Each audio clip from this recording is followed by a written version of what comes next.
पहली क्लास में हम लोग आवेश के बारे में जानेंगे और बिंदु आवेश के बारे में जानेंगे। तो बहुत ही आसान है, अगर आपको फिजिक्स जो बहुत आसान तरीके से पढ़ना है तो चैनल को सब्सक्राइब जरूर कर लीजिए। चलिए हम आवेश के बारे में शुरू करते हैं।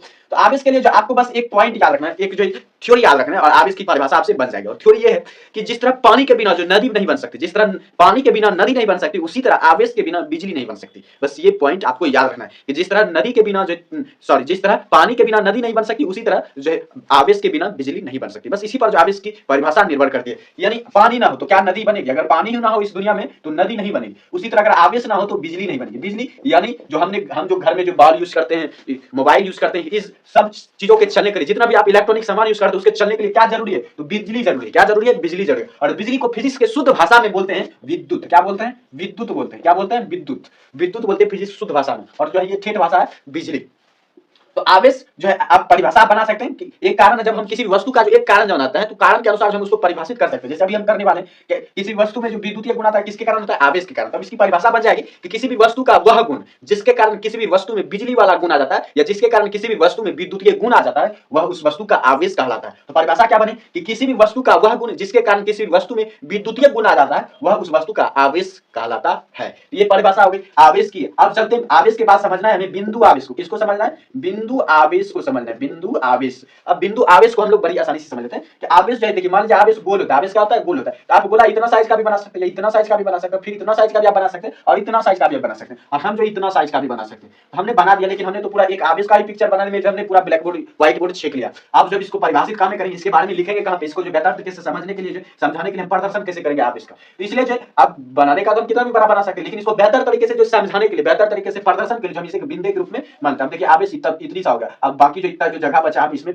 बहुत कुछ लिख सकते हैं आवेश के बारे में। तो आवेश को जो बेहतर ढंग से प्रदर्शन के लिए जब आवेश को बिंदु मान लिया जाता है, आवेश को जो बेहतर तरीके से समझाने के लिए जब आवेश को बिंदु के रूप में मान लिया जाता है, तो वह बिंदु आवेश कहलाता है। आवेश, आवेश का पूरा नाम है विद्युत आवेश। तो आवेश को हम लोग समझ गए थे कि किसी भी वस्तु का वह गुण जिसके कारण किसी भी वस्तु में विद्युतीय गुण आ जाता है, वह उस वस्तु का आवेश कहलाता है। अब आवेश के बारे में जानते हैं। आवेश कैसी राशि है? तो आवेश जो एक अदिश राशि है। आवेश जो एक अदिश राशि, यानी आवेश में सिर्फ परिमाण होता है, दिशा नहीं होती। आवेश किस दिशा में जा रही है उससे कोई लेना देना नहीं है किसी को। इसलिए आवेश जो एक अदिश राशि, आवेश जो एक अदिश राशि। उसके बाद चलते हैं एसआई मात्रक पर। तो आवेश का एसआई मात्रक होता है कूलम्ब। एसआई मात्रक होता है कूलम्ब, जिसे सी से सूचित किया जाता है। ये होगा एसआई मात्रक। और आवेश का जो सीजीएस मात्रक होता है, सीजीएस मात्रक, वो होता है स्टेट कूलम्ब। वो क्या होता है? State coulomb. तो आवेश का जो सीजीएस मात्रक है वो है स्टेट कूलम्ब। आवेश का एसआई मात्रक है कूलम्ब। और आवेश एक अदिश राशि है। आवेश कैसी राशि है? तो आवेश एक अदिश राशि है। तो आप समझ गए। अब जो एक कूलम्ब बराबर कितना होता है? एक कूलम्ब बराबर होता है 3 × 10⁻9 ESU, इलेक्ट्रोस्टैटिक यूनिट। ESU का फुल फॉर्म होता है इलेक्ट्रोस्टैटिक यूनिट, विद्युत स्थिरांक। तो ये जो इलेक्ट्रोस्टैटिक यूनिट है, तो एक कूलम्ब बराबर हो जाएगा 3 × 10⁻9 ESU। उसी तरह इसका उल्टा AESU बराबर क्या हो जाएगा? फिर ये भी उलट जाएगा, तो 1/3 × 10⁻⁻9 कूलम्ब। ये हो गया एक ESU बराबर, एक ESU बराबर 1/3 × 10⁻9 कूलम्ब। तो ये इस तरह से हो गया।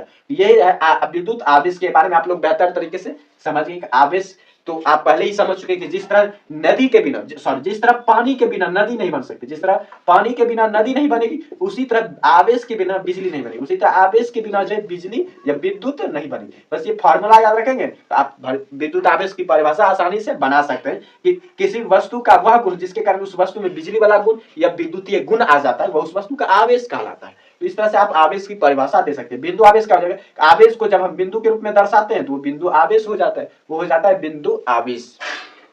तो इस तरह से आप आवेश को जो बेहतर तरीके से याद रख लीजिएगा। और आवेश कैसे मात्रक? कूलम्ब को जो सी से सूचित करता है, आवेश को जो मात्रक को जो कूलम्ब से सूचित किया जाता है, याद रखिएगा सी। तो इस तरह से आवेश के बारे में बेहतर तरीके से समझिए। और आवेश का जो इंग्लिश होता है वो होता है चार्ज। आवेश का इंग्लिश होता है चार्ज, और जिसका फुल नेम होता है इलेक्ट्रिक चार्ज। इलेक्ट्रिक चार्ज, इसी इलेक्ट्रिक चार्ज। तो ये था आवेश के बारे में जो आपको बेहतर तरीके से समझना था, क्योंकि आवेश नहीं समझेंगे तो विद्युत की आप नहीं समझ पाएंगे। और विद्युत की में भी 2 चैप्टर है, स्थिर वैद्युत की और गतिशील वैद्युत की। तो स्थिर वैद्युत की में हम जो स्थिर आवेश, यानी जो आवेश नहीं चल रहा है, तो स्थिर आवेश की जितनी भी घटना है कि आवेश एक जगह आराम कर रहा है, आराम से बॉस की तरह, तो आवेश कर रहा है। तो जब आवेश स्थिर होता है, विराम कर रहा होता है, तब जो उसकी दुनिया होती है उसे हम स्थिर वैद्युत की में पढ़ते हैं। और जब आवेश दौड़ लगा रहता है, आवेश जो दौड़ लगा रहा होता है, तब जो हम उसकी दुनिया के बारे में पढ़ते हैं, तब वो गतिशील वैद्युत की कहलाती है। तो इस तरह से जो हमको पढ़ना है जो है आवेश के बारे में। तो आवेश के बारे में आप अच्छी तरह से समझ गए। अब आवेश के प्रकार को जो हम अगले वीडियो में जानेंगे। और आवेश 2 तरह के होते हैं, एक ऋण आवेश और एक जो है धन आवेश। तो दोनों आवेश में क्या अंतर है, दोनों आवेश कैसे बनते हैं, इसके बारे में जो हम अगले वीडियो में जानेंगे। तो छोटे छोटे अगर टॉपिक करके हम लोग जानेंगे तो बेहतर तरीके से समझ पाएंगे, क्योंकि हमारा दिमाग जो है बहुत कमजोर होता है